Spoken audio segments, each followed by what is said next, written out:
I want to tell you how this came to me because that feels important.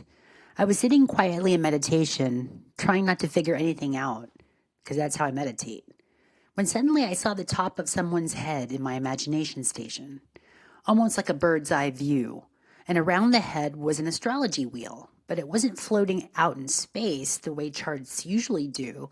It was attached to the body and connected and alive. Then the image zoomed inward. Inside the head, the cranial nerves looked like roots and branches of a tree, spreading outward from the brain into the eyes, ears, face, tongue, throat, heart, lungs, and gut. And then I had this thought. What if astrology isn't just a symbolic system? What if it's also a map of perception built directly into the nervous system? That question opened everything that followed. We're taught that astrology has 12 signs, 12 houses, 12 divisions. But once I heard an astrologer say something that stayed with me, there aren't really 12 signs, there are 6, each one expressed through polarity. Now, at first that sounds strange, but then you look at the Zodiac, Aries and Libra, Taurus and Scorpio, Gemini and Sagittarius, Cancer and Capricorn, Leo and Aquarius, Virgo and Pisces. Each sign is paired with its opposite, and instead of opposites being enemies, they begin to look like two sides of the same lesson. Like folding a piece of paper. When it's folded, it looks like a half of a shape. But when it opens, you realize it was one whole shape all along. And this is where the hexagram came into view for me. A hexagram has 6 points and 6 axes of relationships. If you take the zodiac and pair each sign with its opposite, you don't lose anything.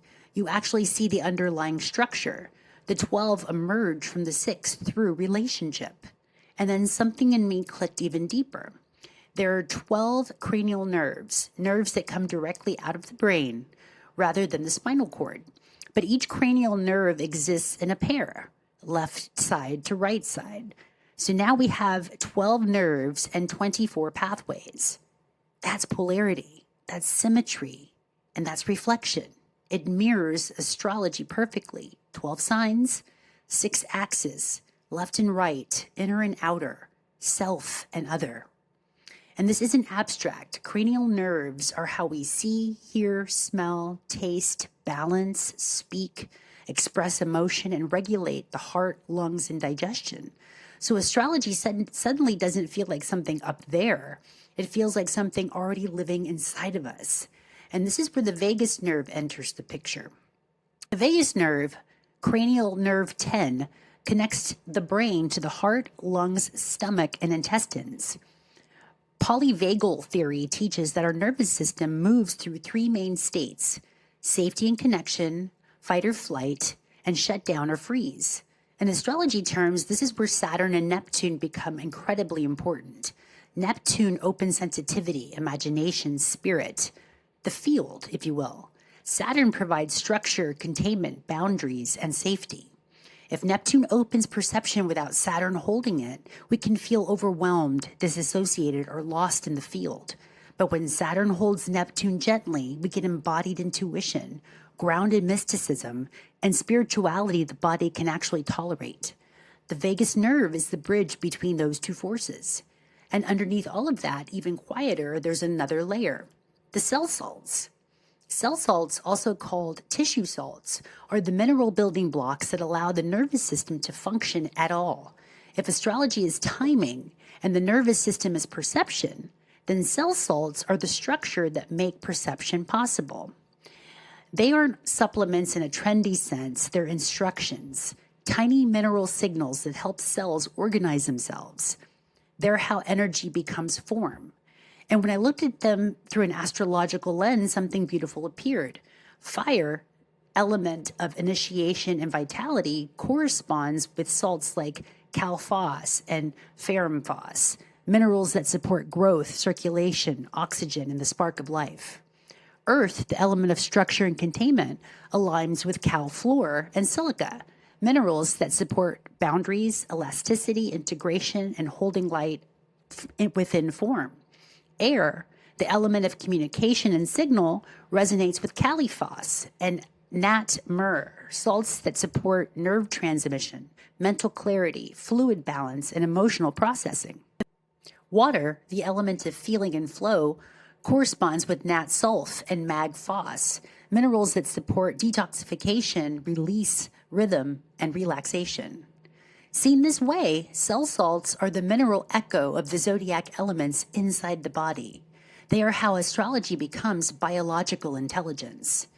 There's a concept called Indra's net, an infinite web where every point reflects every other point. That's exactly what this hexagram-based cranial astrology map represents. The zodiac reflects the nervous system. The nervous system reflects mineral balance. Mineral balance reflects consciousness. Consciousness reflects the cosmos. Nothing is separate. The chart isn't outside of you. The body isn't less spiritual. And matter isn't the enemy of awakening. If there's one thing I want to leave you with, it's this, that you are not broken. You're patterned. Your sensitivity isn't a flaw, it's perception. Your nervous system isn't in the way, it's the instrument. And your minerals aren't mundane, they are crystalline intelligence. The 12 become the 6 unfold through relationship. Spirit enters through structure. And the body becomes the place where the cosmos learns how to feel itself. I don't share this as a finished system or final answer.